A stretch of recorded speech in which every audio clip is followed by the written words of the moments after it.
Okay, so here you have the overdrive piston support, and the governor circuit goes until there. So if this hole is not plugged, you will never get the pressure into the circuit.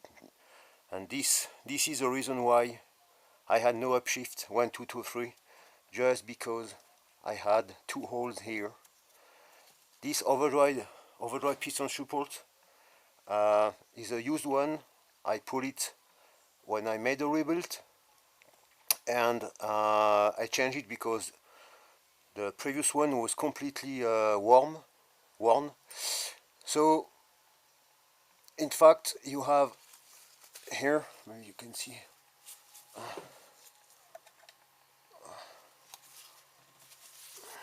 see.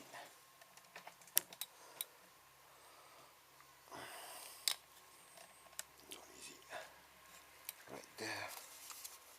Okay, here. Okay, here. This is the governor pressure port. So here you remove this plug and you put your pressure gauge and you will have the pressure. And this one goes from is coming from the valve body from inside of the transmission, and also it shares the same circuit with these holes.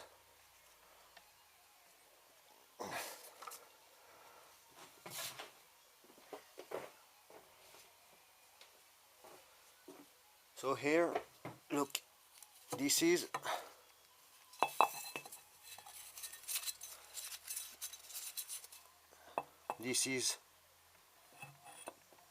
the overdrive piston support I had in this transmission, and as you can see, no holes at all. And I didn't notice that when I rebuilt the transmission. The seller sent to me the same support but with the holes we can see, and I didn't see that.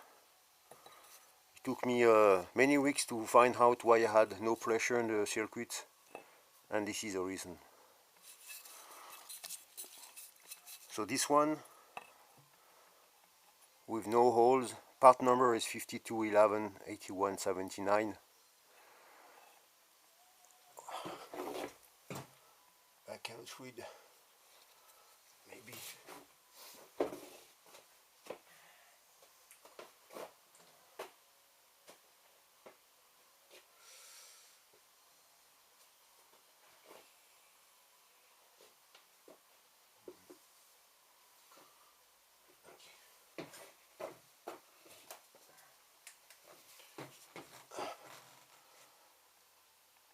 Okay, so this one installed, I have part number 5211 8179. 5211 8179. So it is exactly this is exactly the same part number. Both supports have the same part number, but one is coming with two holes, the other one not. Honestly, I don't know why we have two holes. Maybe some transmission needs those holes opened. Honestly, I don't know why. Maybe somebody will explain. Will have an explanation. I don't know.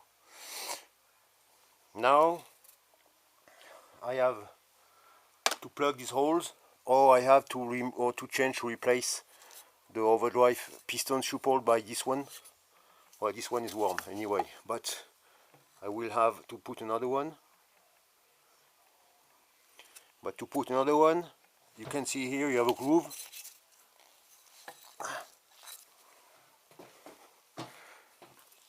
Right there. You have the groove for the snap ring inside the transmission. In fact, what does it mean? You have to remove the transmission from the car, you have to remove all the components inside the transmission to remove the snap ring and to change the support. So this is a big work. So what I decided is to just to remove the overdrive as I did here. So the overdrive section is removed. You have these bolts, you have 6 bolts like this, tightened in the overdrive support. I removed these bolts, and this is a tip. You can rotate the piston, the overdrive, the support, and you have access a little bit from below to put a plug. You can find plug on the net. Well, honestly, I didn't find the plug sold itself, but only with the support. But you can find any means to plug the holes.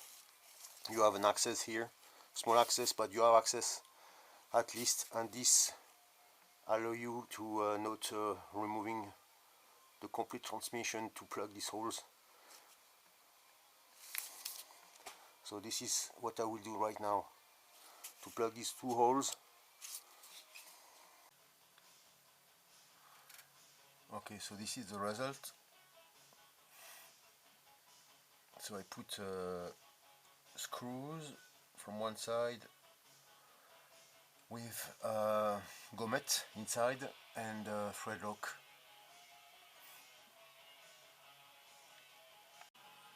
So this is the screw I used.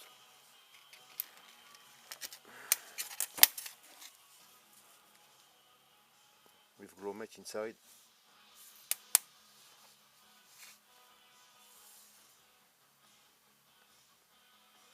Of course I cut these screws to fit the transmission and the overdrive support.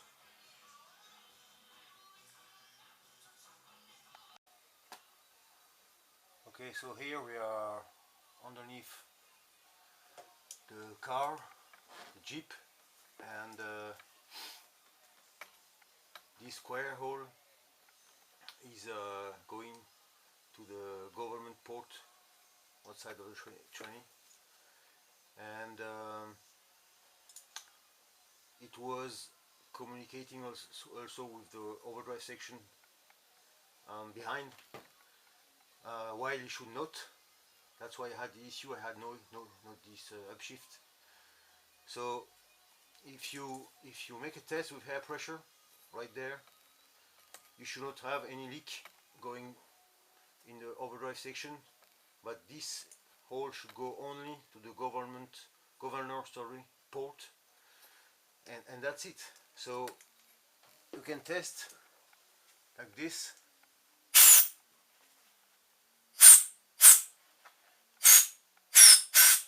So the only air we can hear is the air coming out from the same hole. I cannot make a good seal, but before I had air going out from the overdrive section right there.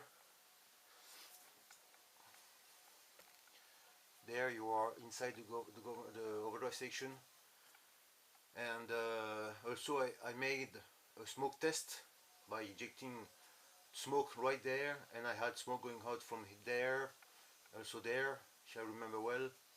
So this hole must be only communicating with the governor port outside the train. You can make other tests also. The band, for example, front and rear, like this.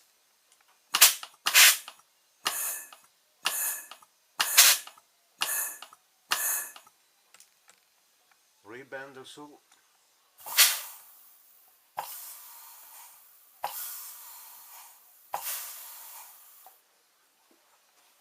You can check also the rear clutch apply, which is this one, 1, 2, 3, 4, this one, from here inside.